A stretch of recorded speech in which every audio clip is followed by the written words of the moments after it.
आज की वीडियो शुरू करते हैं कहानी के अगले भाग से। आप इस कहानी के 4 भाग पिछली वीडियोस में देख चुके हैं। अब इस कहानी में आप सबके साथ आगे बढ़ते हैं और कहानी के किरदारों की जिंदगियों में क्या हो रहा है इसकी जानकारी लेते हैं। समंदर के किनारे पर एक लड़की खड़ी है जो लहरों को आता जाता देख रही है। उसके पलटने पर पता चलता है कि वो अलीना है। अलीना जो डॉक्टर बनने वाली है। उसके पेरेंट्स फ्लाइट से सिंगापुर जाने वाले हैं। अलीना टिकट्स पर देखती है कि उनका फ़्लाइट नंबर क्या है। उसे ये पता है कि फ़्लाइट नंबर के पहले 2 लेटर्स एयरलाइंस को शो करते हैं और दूसरे 2 लेटर्स फ़्लाइट नंबर को शो करते हैं। ये चेक करने के बाद वो डर जाती है और ख़ुद से ये कहती है वो समय आ चुका है जिसके लिए मैं यहाँ आई थी। तभी उसे एक फ़ोन आता है और वो कहती है मैं हॉस्पिटल आ रही हूँ और तुरंत घर से चली जाती है। आखिर एलिना कहाँ थी? इसका जवाब हमें आगे कहानी में मिलेगा। अलीना घर से निकलकर हॉस्पिटल पहुंचती है। तब पता चलता है कि अलीना एक डॉक्टर है। पर यह कैसे हो गया? उसे लापता हुए 4 दिन हो चुके थे। इन 4 दिनों में उसने ऐसा कौन सा एग्ज़ाम पास कर लिया था जो वो डॉक्टर बन चुकी थी। और इसके अलावा यही समझ में नहीं आ रहा था कि अलीना एक डॉक्टर है या एक मल्टीनेशनल कंपनी की एम्प्लॉय। ये जानेंगे कहानी के अगले हिस्से में। तो चलिए आगे बढ़ते हैं। हॉस्पिटल पहुंचकर अलीना अपने पेशेंट्स का चेकअप कर रही है और उनसे उनकी रिकवरी जानने के लिए कुछ सवाल कर रही होती है और चार्ट्स देख रही होती है। तो पेशेंट्स उसे उसकी ट्रीटमेंट के लिए अच्छा रिस्पांस देते हैं। पर जब वो एक रूम के पेशेंट जो पता नहीं किसी चीज़ से नाराज़ है या अपनी बीमारी से परेशान है, अलीना पर ग्लास फेंक कर मारता है। पर तभी एक हाथ ग्लास का कैच पकड़ लेता है।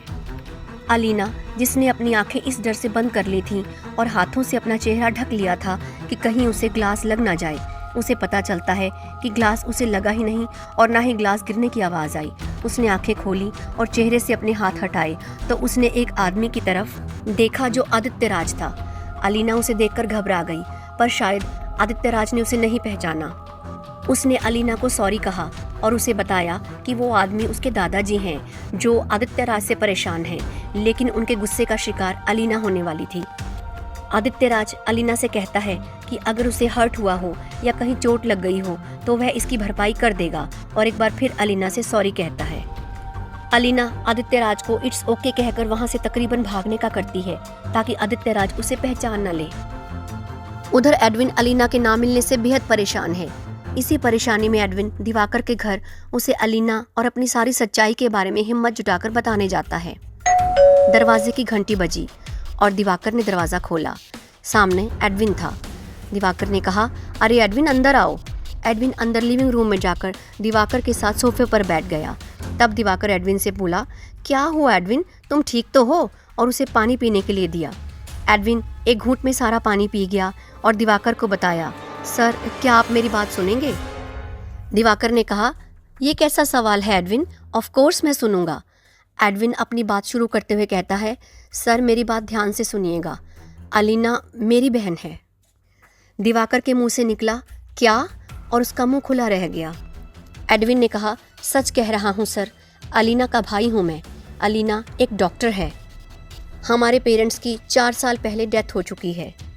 अलीना इस बात से इतनी दुखी थी कि वो उस समय को वापस लाना चाहती थी जिसमें हम सब साथ थे। वो चाहती थी या तो वो समय बदल दे या समय उसे अपने साथ पीछे ले जाए। एक दिन उसने किसी टैरो कार्ड रीडर से संपर्क किया जिससे उसे पता चला कि वह जितना ध्यान केंद्रित करेगी उतना समस्या के हल की तरफ बढ़ती जाएगी। पता नहीं टैरो कार्ड रीडिंग से उसने क्या अर्थ लिया और वह हमारे पेरेंट्स से मिलने की धुन में ही रहने लगी थी। एक दिन जब मैं सुबह जागा तो अलीना घर में कहीं नहीं दिखी। मैंने उसका सामान चेक किया तो मुझे उसकी डायरी मिली। उस डायरी में लिखा था कि यूनिवर्स सुनता है जब हम पूरा ध्यान केंद्रित करके उससे कुछ मांगते हैं। उसके घर से गायब होने से पहले वो ट्रैवलिंग में पहाड़ों पर भी जाने लगी थी। उस डायरी में लिखा था कि एलिना एडविन और अपने पेरेंट्स के साथ रहने की बहुत इच्छा रखती है और वो यूनिवर्स से चाहती है कि वो सब साथ इकट्ठे मिलके रहें। डायरी के एक पन्ने पर उसने एडविन से माफ़ी मांगी थी कि वो उसे अकेला छोड़ रही है, पर उसे पेरेंट्स को बचाना है ताकि हम सब साथ रह सकें। ये कहकर एडविन चुप हो गया। दिवाकर का सर घूम गया। उसे समझ ही नहीं आ रहा था कि एडविन क्या कह रहा था। एडविन ने फिर कहना शुरू किया, सर मैंने इस सच को बताने के लिए बहुत हिम्मत जुटाई है, तभी आपसे ये सब कह पा रहा हूँ। दिवाकर ने कहा, क्या ये पूरा सच है या इससे आगे भी कुछ है? एडविन ने कहा, सर, ये अधूरा सच है। दिवाकर ने एडविन से पूछा। तो क्या तुम्हारे पेरेंट्स की डेथ साल 2026 में हुई थी? अब साल 2030 चल रहा है। एडविन ने कहा, नहीं सर, उन दोनों की डेथ साल 2028 में हुई थी। दिवाकर ने कहा, क्या?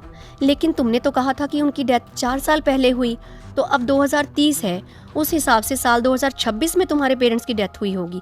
क्या मैं सही कह रहा हूँ? एडविन ने कहा, सर आप अपने हिसाब से सही हो, लेकिन मैं और एलिना दोनों साल 2032 से संबंध रखते हैं।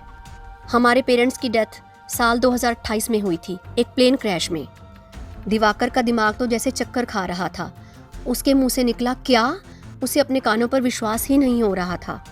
सर, आगे भी बहुत कुछ है अभी जो मुझे आपको बताना है। दिवाकर तो यही सब सुनकर चक्कर खा गया था। पता नहीं और ऐसा क्या था जो उसे अभी आगे सुनना बाकी था। क्या एडविन दिवाकर से झूठ बोल रहा था?